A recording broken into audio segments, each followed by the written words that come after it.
अब खबर शामिल करते हैं लाहौर से, जहां साबका वज़ीर-ए-आला पंजाब हमजा शहबाज शरीफ अदालत पेशी के मौका पर मीडिया से गुफ्तगू करते हुए कहा कि इमरान खान की हुकूमत में झूठे केस बनाए गए, हम अदालत से सरखुरू हुए, मैं झूठे केस बनाने वालों को अल्लाह के हवाले करता हूं। हमजा शहबाज शरीफ की मीडिया से गुफ्तगू।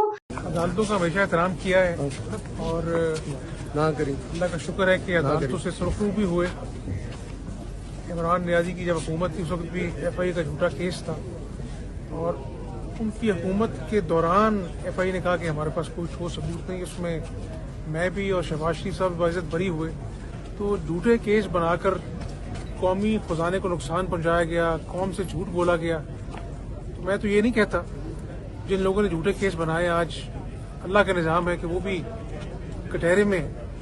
तो इस मुल्क का वक्त कीमती है, इस अवाम का वक्त कीमती है। हम सबको मिलकर लोगों के मुस्तकबिल के हवाले से और मईशत के हवाले से एक जामे हिकमत अमली बनानी चाहिए। सर जी, इलेक्शन हो रहे हैं, मैं पॉलिटिकल वर्कर हूं और मेरी उम्मीद भी है, मेरी दुआ भी है कि इलेक्शन वक्त होंगे।